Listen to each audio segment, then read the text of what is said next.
Hi, folks. Welcome to another episode of Film Study. This is Ken McKusick with camp notes for today, August 10th, Ravens' 14th day of camp. Temperatures in the 80s today. It was comfortable out there, particularly in the shade. The players are in full pads today, so it was a competitive practice and a scored practice. So it was a practice that was won by a narrow, it was a competitive practice. Let's put it that way. It was very competitive, very close for most of practice, 28-29. It was a score at one point, but the offense then took a 38-30 lead going into the last period. We can't say they're still continuing to score, but the score wasn't posted because there's a situational drill on the board there that they have the score posted for. So the offense won, but it was a competitive practice. There was lots of good plays on both sides of the ball that we'll get to in a little bit. Ravens had some transactions. Kone, of course, on IR. Now Robert Longerbeam has joined him on IR. Very tough break for Longerbeam and the Ravens to lose both of their sixth-round corners in this draft. The Ravens have signed two new players, Myles Gaskin, a running back, 2019 seventh-round pick of the Dolphins. He had a couple of 450-plus yard seasons a few years ago, and I think 20 and 21 perhaps. He last had a rushing yard in 2022. Since then, he's had 3 carries for -1 yards total. So he has not had a whole lot of playing time. He's played in 8 games the last 2 years total. MJ Devonshire, a 2024 round 7 pick of the Raiders, was also acquired or signed, I should say. So, some fresh bodies, obviously, that are needed to get through some of these preseason games. Gaskin in particular, the Ravens leaned very heavily on Dearness Johnson in the last game. I think they probably want to get some additional carries farmed out to another back as well. 18 carries went to Ali or Keaton Mitchell in this last game. I really don't believe Mitchell will play again. And if Ali does, I think he'll play less than 9 carries. So that would leave, Gaskin and potentially Marcus Major if he's back, and Dearness Johnson to carry the lion's share of the carries against Dallas. All right, absent from practice: Emory Jones, Ardarius Washington, Isaiah Likely, all out long term. Nothing new to report that. Kyle Hamilton still has a camp thing, as it's called, so more than likely a soft tissue hammy type thing. Marcus Major was on the field in uniform today, but I didn't see him participate in any drills. So hopefully he's nearly back from his concussion, but he was on the field at least. And John Harbaugh, in his time at the podium, addressed the injuries to Mitchell, Alexander, Hopkins, and Hamilton, and said they're all fine. So there's no major injuries there, and so it didn't feel tense in terms of the answer, but it's not the kind of question you want to repeat for him and say, what does fine mean? Does fine mean he'll be there in 2 days or 3 days or what? He means it's not a long-term injury. None of those guys are guys that need to play in the preseason. All 4 of them could sit. The team wouldn't be any worse for it entering the season. So I hope that he means at least that they'd be back sometime before the end of camp, or certainly by the regular season. So watched a little bit of the offensive line as usual. They were working on some interesting things, some punches and hand placement today. And Warhop, a very hands-on coach, literally in this case, put on those boxing catcher's mitt you've probably seen where the trainer basically takes your punches and you punch to his hands.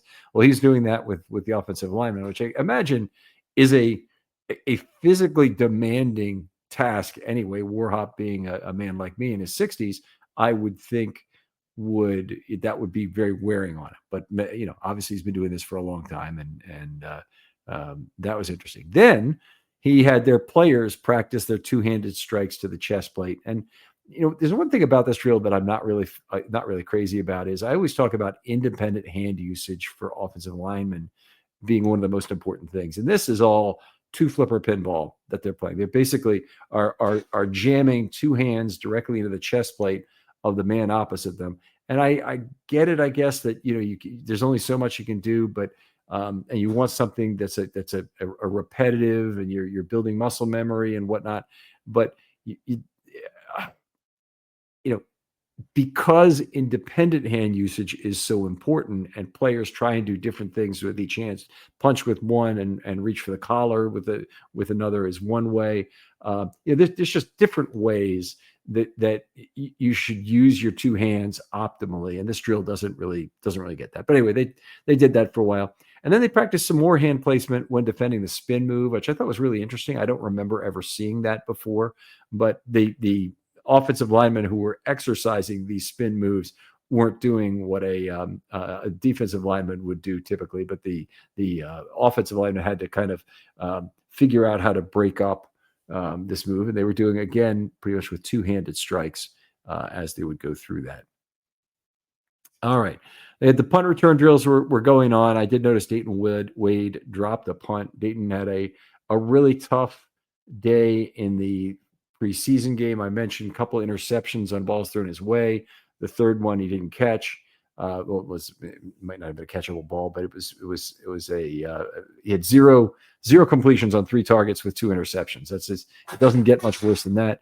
And then in the punt return game, he was okay, but Wester was unbelievably good, and so Wade, in terms of his most direct competitor, did not have a good day. But this drop punt here didn't help him any today either. He's a guy I think still has real value to the Ravens. If they can, if they ever had a problem with Wester, not being healthy or maybe getting into a fumbling rut or something, I think Wade is a guy you could bring up, return punts, and also play part of the gadget role on offense that, the Wester, I expect him to fill. All right. One of the hilarious moments at camp, Malik Cunningham, who has not played any quarterback in at least a couple of years at this point, stepped in for 2 plays, and we're told later what the point of the drill was. It was a get down drill for interceptions. Okay, so the defense is supposed to intercept the ball and then go right to the ground. Well, none of the Ravens quarterbacks apparently want to participate in this. None of them want to throw interceptions.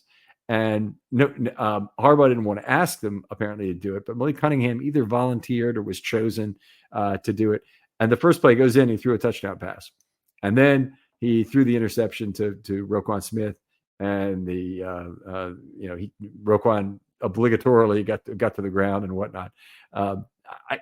What I didn't ask, and I want to, is what Harbaugh expects in terms of on-field smarts from his players to get down when it's appropriate to get down. We've had multiple circumstances in the last few years where a player has not gotten down when it would have helped the team. And we've had the Chicago Bears, and I think it was Mooney who scored the touchdown in 21 or 21 against the Ravens. He didn't get down, scored a touchdown, and it cost Chicago the game. They had a chance to kick for the win. They didn't do it. Snoop Huntley led the Ravens down the field for the tying score, and then the Ravens won in overtime on one of the really awful failures to get down play. But that's a question I want to ask him, and I hope I'll catch him on a good day where he's not mad about stuff and he's in a mood to answer it. All right.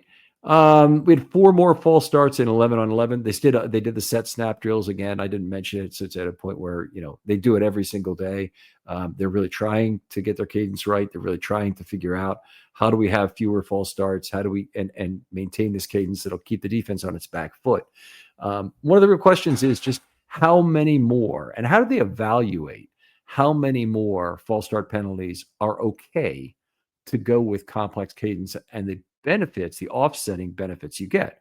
Because I can think of 2 benefits, and if I ask someone, perhaps Monken would be the appropriate person to ask on this, what other benefits do you gain? Well, the first thing you gain is you gain the possibility of some defensive fouls, offsides, neutral zone infraction, encroachment. They're all possible if you're running a complex cadence. They're all more likely under those circumstances.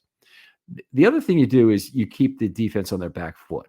So they're not coming out of sprinters blocks to come downhill as pass rushers and go in and hunt after you that way. They have to hold off. They have to be a little more sure about the ball being snapped, even though they hear the quarterback's cadence. So anyway, that's at least 2 gains, and I'm sure brighter football minds out there can point out, well, no, there's another gain. There might be something. There might be something about the relationship between the defensive backs and the wide receivers in terms of when it's okay to use a pressure coverage technique or something. I'd want to hear if there's another player on the defense who's disadvantaged other than the obvious ones are the guys who are going to be rushing the passer. All right.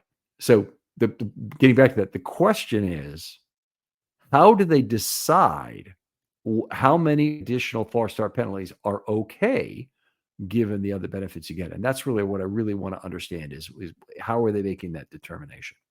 Seems like the benefit of keeping the defense on the back foot extremely hard to quantify. The relative benefits of the exchange of penalties is easy to quantify. So it would really be almost entirely tied up in how you keep the defense frozen just an extra instant longer. All right, field goal team. We had Tyler Lute made 12 of 13 kicks today. They're mostly short ones, but he had connections from 26, 29, 28, 33, 38, 38, 42, 33, 28, 36, 33, and 33. His only miss of the day was wide left from 45 yards. It couldn't have missed by too much based on where it hit the net, but it apparently was wide left. Let's see, we already talked about the competition and the practice. Let's talk a little bit about the one-on-one drills, because that's one of the interesting things to watch. The one-on-one drills, of course, favor the offensive player, generally speaking, not as much as 7-on-7 does, where the quarterback can pick his best one-on-one from several, apparently, or theoretically. But we had a few interesting reps, and I thought I'd just go through those. Number 28, and that's Marquise Robinson, who I thought played pretty well in the preseason game, had a pass defense versus Malik Cunningham. It was about 20 yards down the left sideline. We saw the new one, MJ Devonshire, flagged for DPI versus Wade on the right sideline. We saw this was a really interesting play where the target was number 18. I keep forgetting who he is. Keith Kirkwood down the left sideline, and JAD outraced Kirkwood to get an overthrown football. So effectively, the two of them were racing down and step for step or fairly close to that. Then the ball, was too far for Kirkwood to get, but it wasn't too far for JAD to collect it as a receiver. Lots of good things about that. Obviously, looking back, tracking the ball, being able to do that has been a problem of JAD's in the past. And this is another step. He had the best game of his life in that preseason game, best game of his NFL career, I should say, in that preseason game. But that was another very good play in the same vein. Then we saw Gilroy make a back shoulder catch versus Tampa. It was about 30 yards down the right sideline. Nice play on that. We saw Lamar throw a ball for Bateman that was 15 yards between the numbers and the right hash. The ball was knocked down by Wiggins. We saw Wester on a 30-yard 30-yard throw down the left sideline was overthrown with Marquise Robinson also trailing in coverage. I think Marquise Robinson on that one was what I would say, a half a step behind, such that if the ball had been thrown perfectly, it would have been okay. And he didn't really have ideal coverage, but it was just good enough that he might have incented that overthrow. Then we saw Chidobe Awuzie get flagged for DPI. It was 25 yards down the right sideline. He took a good amount of time complaining to the referee about it after the fact, complaining to the official. On the opposite sideline, then, Malachi Starks had an interception in coverage of Jamal Banks. That was 20 yards down the left sideline. And then Wade caught a nice back shoulder throw about 15 yards versus Lowry. So nicely. Lowry would otherwise come back to have an enormous day, by the way, and we'll talk about that in the middle. He might have been the star of camp, although there were a few players, offense and defense, who could lay claim to that. We'll move on right now. We'll talk a little 11 on 11. I mentioned the false stars that were occurring. There were 4 of them, including 2 of the first 5 or so plays were false starts. We had a pressure in that group by Adafe Owe versus Jackson. The play didn't get blown dead, but it probably should have been. It probably was a sack. A lot of these cases, it's not just a matter of wanting to record the sack properly, which they'll probably do on some boards they have where the people are being competitive or even record as a sack, but you may as well get an attempt by Lamar to find that timing and rhythm with a receiver, even if after that play's blown dead. So they often will just allow the thing to play out before they get overly whistly about things. We had Wester have a drop by the left sideline. It was a short pass, just hit him in the middle of the chest, kind of went through his hands and then bounced off him. A nice little catch and run by Zay Flowers on the left side. Sorry, I think this is on the right side between the numbers and right hash. Kind of a short pass for right around the line of scrimmage, and then maybe 10 or 15 yards after the catch. So, impressive looking run after the catch by Flowers. So can't take the gadget entirely out of Flowers, as good as he's been at that. Just maybe reduce it would be what I would be hoping for. We had a 15-yard touchdown from Lamar to Zay again. Is in the end zone, and Igbinosun was trailing on the play, but just a nice, well-thrown ball that was on schedule and in the proper spot. Then we went to some half-speed stuff, some 9-on-9. Now, when they do 9-on-9 run drills, that means the wide receivers are not there. They do have the safeties in the run drills. It's 9-on-9. But the corners and the wide receivers go down to the other side of the field for 1-on-1. And that's where you get some more fun stuff you see. So I think I talked about that already, the various 1-on-1 results. But it's usually one of the entertaining moments of practice. Back to 11-on-11 again. We had, let's see, Jackson threw a ball to Andrews about 15 yards between the hash marks. And the ball was bobbled initially by Andrews, so he double caught the ball, and it wasn't just one of these kind of rotate the football double catches or just a catch quickly like that. It was more like catch kind of thing. The ball left his hands and was bobbled. He caught that between Van Noy and Simpson in coverage, but anyway, held on to the football. That's the good news. Then Lamar. Threw a ball, really beautiful ball on an extended play to Bateman. It was about 15 yards on the right sideline, might have been 20, in fact. But what was cool about it is he rolled right from the pocket and directed Bateman down that sideline further, in much in the way we've seen him direct other receivers, probably most notably Andrews over the years. But this was a good play by Bateman and Lamar to have the understanding of each other to do that. Then we had a pass by Cooper Rush that got tipped twice by the defense. It was about 20 yards between the hashes, roughly.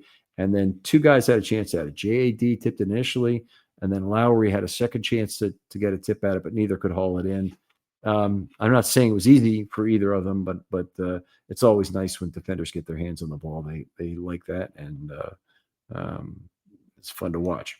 So anyway, the next thing we had was a pressure from number 56, Cayman Rucker, who appeared to beat Vincent off the left side on that same play. Probably could have been ruled a sack, but Rush threw to Cunningham for about a 20-yard gain.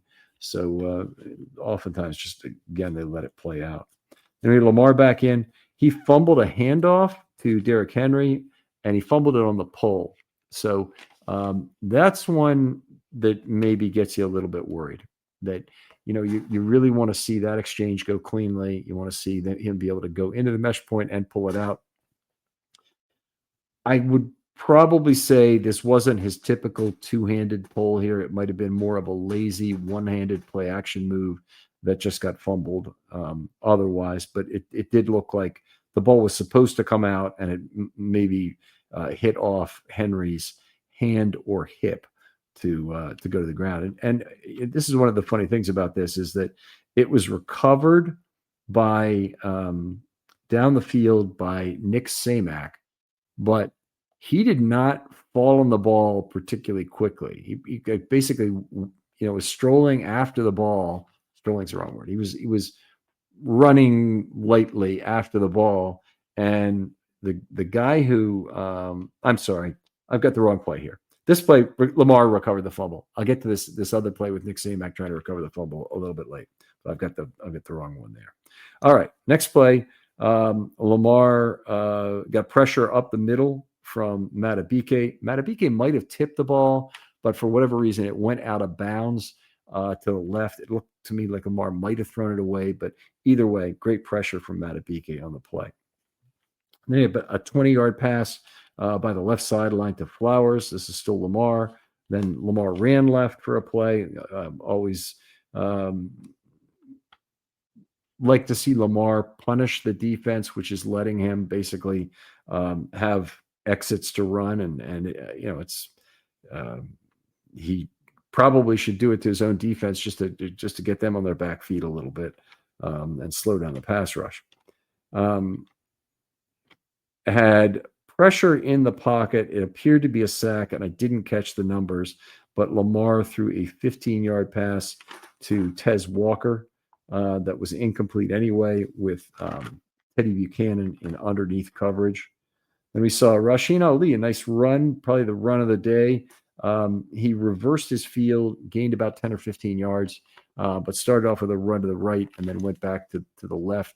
Not talking like a one-cut zone thing. This was more of a complete reversal of field. We had one earlier in this preseason from Keaton Mitchell that was really electric and went for a long way. But this one, it was less explosive, less total yardage certainly, but it was still nice to see. Let's see what else we got. I think that's about it. There is some check down throws here, and I'm just working through these and making sure there's nothing we need to really talk about here. They went to a red zone drill. After that, the score was 24 for the offense, 25 for the defense at this point. So the offense had a lot of success from this point. The first thing he did was Lamar roll right for a touchdown to Flowers. And then he threw a ball for Kirkwood that was out of bounds, 15 yards in the end zone. And the coverage there was by Lowry, who may have forced the out of bounds throw, but in either case, Kirkwood could not come down cleanly with it in bounds, and Lowry was the cover guy.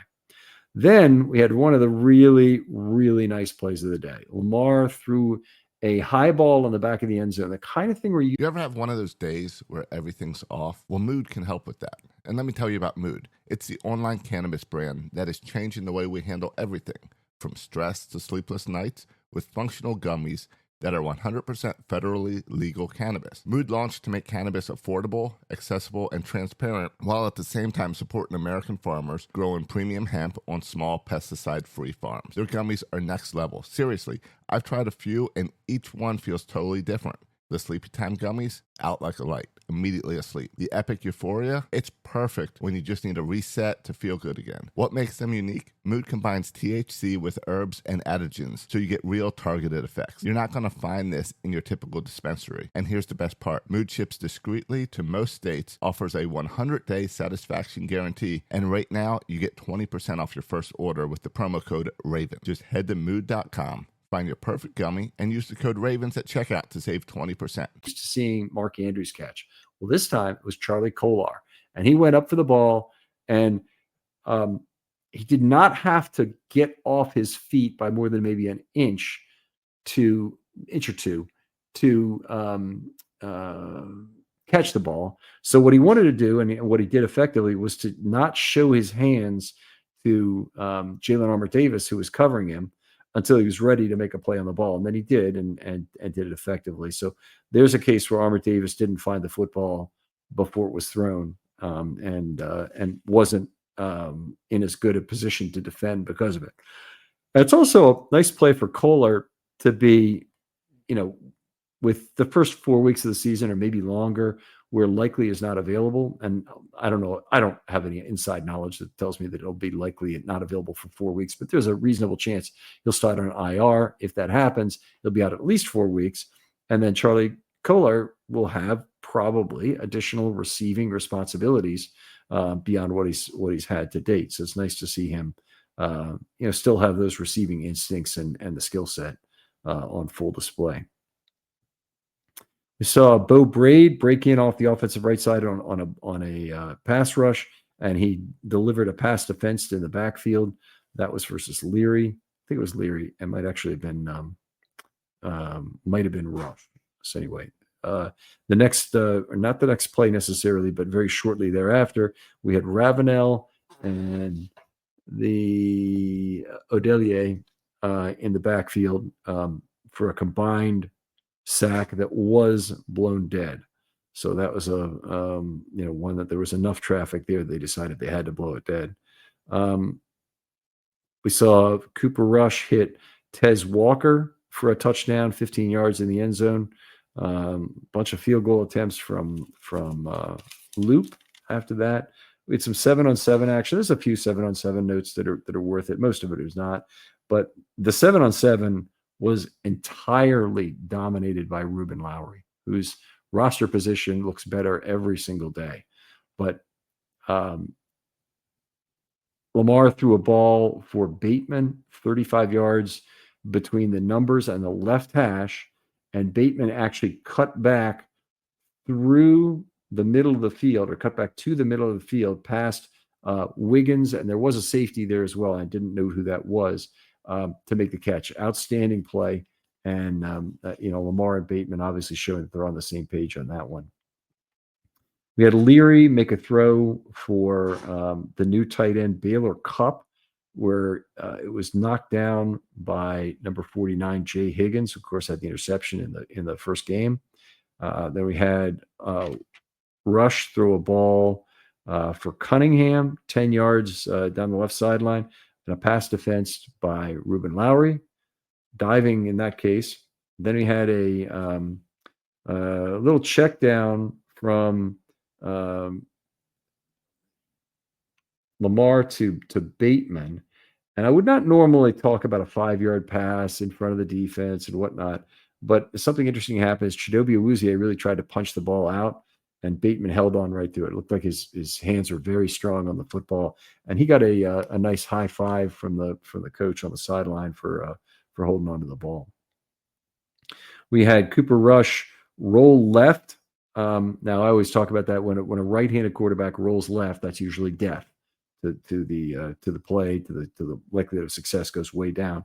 Threw a 20-yard ball up the left sideline, intercepted by Ruben Lowry, and that was another fine play by Lowry.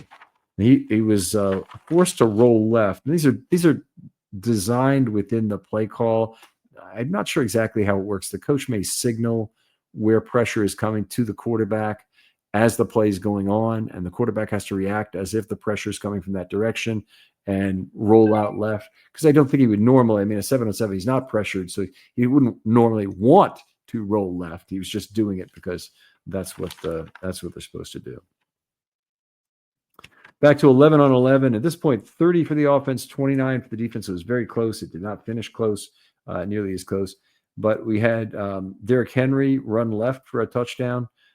Still, nobody wants to get in front of Derrick Henry at this camp, even in full pads. Nobody wants to do it. And, they will get in the way of some smaller guys like Dayton Wade. Yeah, they are happy to hit him, but they're not happy to hit Henry. What do we have? We had a nice jet run from Wester. The jet run left. I thought the thing was probably a TD. I thought I saw hands raised, but they started the ball, or they spotted the ball at the 1-yard line and then moved it in from there. We had a very nice run stuff by Travis Jones on Justice Hill. So that was nice to see Travis actually showing up in this practice. They had a few short gain run plays.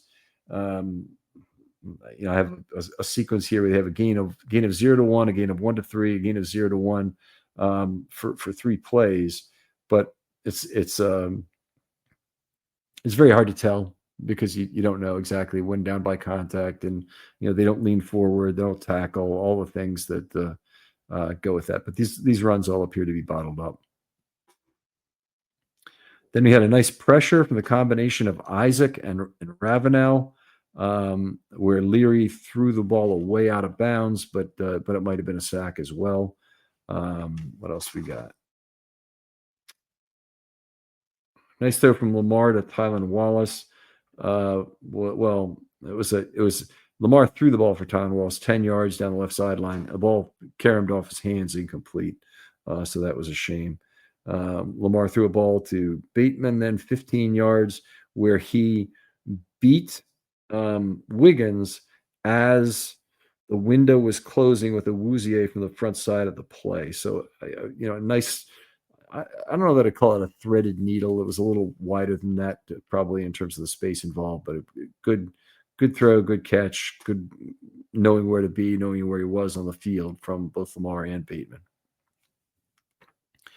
All right, we had a 15-yard pass from Rush to Wade. That was in the middle of the field, crossing with Keon Martin trailing in coverage. Then we had Rush threw a ball for Kohler that was incomplete.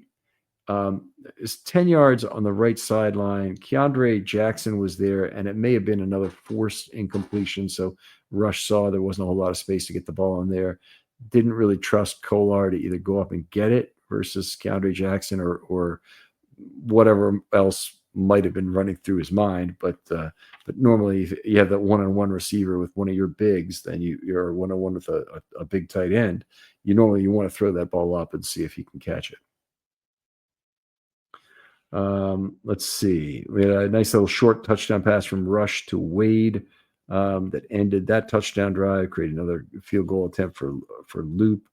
Then we had Malik Ham got in the backfield, beat Carson Vincent on the left side for a sack. And we had Kamen Rucker a couple of plays later get into the backfield. He kind of fell down in what I would call the cone in terms of defining a pressure. And they blew the play dead immediately, which is something, they don't normally blow the play dead very quickly, but I guess with somebody down in the pocket, they maybe wanted to do it for injury purposes. So risk of injury purposes. So I think that was, a good play certainly here. And the play I got confused about earlier, I'll read this one. This is really the last highlight of the day. And that was Chandler Martin. I'm sorry, not Jay Higgins, not Chandler Martin, prying out a ball from Gaskin. Okay, so Gaskin was on the field there as the last running back, and he pried the ball loose. And I'm not 100% sure it was him. He was also the guy chasing after the ball, so I think it might be. Nick Samak was chasing after the ball slowly. They do probably once or twice per camp. They do a recovery drill where linemen have to recover a football on the ground, and they kind of have to surround the football in a way. And Samak, appeared to be going after the ball kind of slowly, honestly, but he did end up recovering that football. So the offense retained possession on that one and ended up with a decent practice win. I'll move on to the interviews, talk about those really briefly. And I have a few things to say that I've already transcribed here. So let me get this down. John Harbaugh was asked about Corey Bullock. And Corey was the big surprise. If you missed the offense show or haven't listened to it yet, because it was out just today. Corey Bullock started the game at center for the Ravens, which is an enormous upset considering Nick Samak was on the roster last year. They've talked about getting Garrett Dellinger time there. I did not see it coming, did not have it on my bingo card. And what he said about it is he said he's improved dramatically. And his quote was, "I saw him blocking people." So that's always good for an offensive lineman to be doing that. And, I guess I'd expect, based on the fact that he started and the fact that Harbaugh is pretty high on him, that he'd be, in there again at center in this next game. I don't imagine we'll see Linderbaum much, if any, the entire preseason. If he plays at all, it'll be in this next game, and it'll be just one series or thereabouts, maybe one quarter at the absolute most. But there's going to be plenty of time for backup centers and backup offensive tackles and backup linemen of all sorts in this next game, and could be another big opportunity for Corey Bullock, who I think would have to move into the dark horse category now to make the roster. Nick Samak appears to be behind him on the depth chart, if by virtue of this start alone. And it may well be that Bullock has a better chance to make it. But Bullock's a very versatile lineman in terms of being able to play center, guard, or tackle. If he can play center, he can then play center, guard, and tackle, because he played tackle at Maryland. He's played primarily guard for the Ravens during 2 camps here. So great leap forward for him. I mentioned that I don't know if I mentioned this part. Harbaugh talked about the longer beam IR, and one of the reporters asked him if we thought this was originally supposed to be less serious, and he said it's a long story kind of thing. And usually when it's a statement like that is kind of a salty response, but I think that either I don't know exactly what Harbaugh's saying, but he's basically saying I can't tell you what happened. So did he get hurt rehabbing it? Did he make it worse himself in some way? Was it misdiagnosed and he's not very happy with some doctors about it? I have no idea. There could be a lot of different reasons why it is a long story, but he obviously wasn't happy about that result. He said, with regard to a number of players who missed practice today, that everybody is okay, and that included Jair Alexander, Keaton Mitchell, Kyle Hamilton, and DeAndre Hopkins. And in a very rare move, by the way, DeAndre Hopkins went to the podium today after missing practice. That never happens. I mean, they never put a player at the podium after, while he's injured. They don't want him talking about the injury. Obviously, Hopkins is a savvy veteran player. He's not gonna go that way, and they also weren't going to ask the question. But it's just not something they do. And this was a rare case where the Ravens still let Hopkins go to the podium, even though he missed practice. Harbaugh was asked about the scoreboards in the position group rooms. And, he said it was intended to make visible and reward players who do the little things right. So, for instance, the tight end room, Patrick Ricard is very happy about leading the tight end group in terms of their ancillary points system, their extra, blocks made and things like that. I'm not sure exactly what's on the thing. I'd love to see it. Love to just get a screenshot of it, at some point, just to see what they have in terms of information there. But Harbaugh, talked about why he wants it. He wants that to be front and center to players, wanting and get them wanting to do the little things right. And again, I don't know what every little thing is, but it's a good idea to try and motivate players. I think it's something that is something that probably plays pretty well. A lot of players really love to be ranked at stuff. This is true. There's only a couple of groups I know of that are really crazy about having that done all the time. And one is athletes at love scored practices, or they seem to anyway. The defense certainly lights up over it a lot of the time. But athletes and people in the military love to be ranked. So they're used to being ranked their whole careers and whatnot. So when I ran military distribution of the company, I used to carry around a list of who had sold the most of our product all the time. And I'd be at their sales conference, and I'd be, oh yeah, you're number 9 this year. I was like, oh, I'm number 9. Huh? Who's ahead of me? Kind of thing. They just, military people and athletes love to be ranked at things and know where they stand. So anyway, moving on to DeAndre Hopkins. No, we got one more thing from Harbaugh. Was that Carson Vincent? He was asked about Carson Vincent, and he said he's a developmental player who's done well, but it's a big step up. He has tools, determination, and smarts to make good on this. But the implication is that it's quite a long way. It's a great opportunity for Carson Vincent to play another 100 or so snaps in these next 2 preseason games. It would be a shame if he didn't, because he won't see any more live fire for probably another year. Till this time next year is the next time he will see true live fire. He'll be at practices. He's going to have to be on the 53-man roster if they don't at some point move him to IR, for example. But he'll have to be on the 53-man roster to really gain the developmental value of the season and so that the Ravens don't lose him. but he is live fire. This is the next 12 days or so, whatever it is. This is his opportunity for a long time. Okay, DeAndre Hopkins to the podium, says he likes to go against Nate Wiggins in practice. He noted that the Clemson connection. He talked about working with Nate a little bit, and he actually has somebody who's working as an uncle who's working as a strength coach at Clemson now. So he was getting updates on Wiggins, even though he was long gone from Clemson by the time Wiggins got there. So it was interesting that he knew so much about him. He's asked about the targets and if there are enough to go around. He said the receiving room is very unselfish, so limited targets won't be an issue.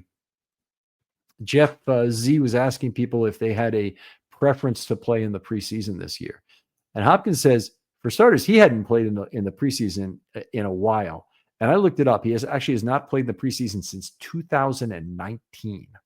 6 years ago is the last time that DeAndre Hopkins played a preseason snap.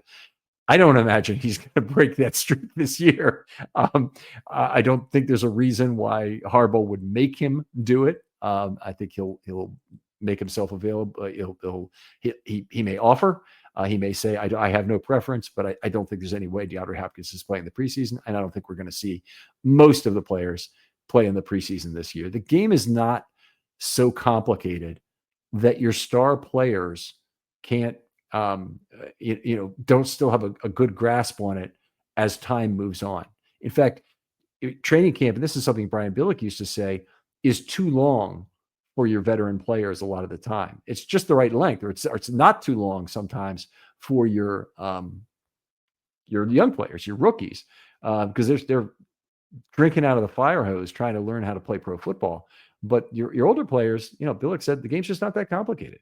And you might remember it from hearing this on Hard Knocks, that, they just, Rod Woodson, did he really need a lot of extra time with the playbook or trying to understand, how things work? Yeah, of course not. And I don't think DeAndre Hopkins really needs that either. Even younger star players like Tyler Linderbaum or Kyle Hamilton, I don't think they need it either. So, it's probably something. If I had to make a bet right now, I'd say none of the Ravens starters are going to take additional risk during this preseason to any significant degree. Might they play one series together, particularly the offensive line? If we're talking about, it's possible. I think it's also quite possible that Ronnie Stanley will not see action the entire preseason. So anyway, Hopkins said doesn't care. He'll do whatever he's told, kind of thing. He was asked about the secret of the back shoulder connection between receiver and QB. He said it's just all about trust. You got to know. You got to have the spacing down. You got to have the timing down on when he turns. But it's just all about trust. Rashad Bateman was asked, with his own experience with injury, what would he have to say to Bilal Kone and Robert Longerbeam about their injuries, and they're both are on a season-ending IR now. And he said that he would tell them to keep fighting through, and there will be dark days ahead, but to keep fighting through that. So I thought, it's as much as he can say. And Bateman obviously has been through some tough times with his injuries. I had not realized this, but Bateman was a roommate of Daniel Fa'alele in college, and Bateman was asked, "What's the biggest change from Daniel Fa'alele since he was in school?" And he goes, "Well, he weighed over 400 pounds then," and there was some, kind of some humorous chuckling that food had gone missing and things like that. It was just obviously just two roommates, or one roommate getting on the other roommate when he has the microphone in his hand, pretty much. They asked him what fashion tips did he have for Fa'alele. Now, Bateman's known to be a very fashionable player, but he said there's not much you can do with that. He said it with a straight face. It was just hilarious. So one of the funny things, you can take a listen to it if you want on the Ravens site. He was talking about watching films of opposing defensive backs and opposing defenses, and this had to do with his route running skills. He talks very specifically about misleading the opposing DB. one of the things I just love to hear, and I probably love to hear Lamar talk about more than anything else, is when he's talking about reading leverage in his opponent. There's, I've made the point many times, Lamar Jackson is one of the elite all-time athletes, and I'm talking Muhammad Ali, Gale Sayers, Bernie Sanders, any sport in terms of reading opponent leverage. And Bateman clearly has a similar level of understanding. He talked about the desire to throw a move that will make the corner move in one direction while he can immediately go the other way. Just he really has an understanding for it that I think is well earned from his years of doing this. And if there's ever a receiver who's not just playing his own cards, as they say in poker, he's also trying to figure out what the other guy's thinking about too.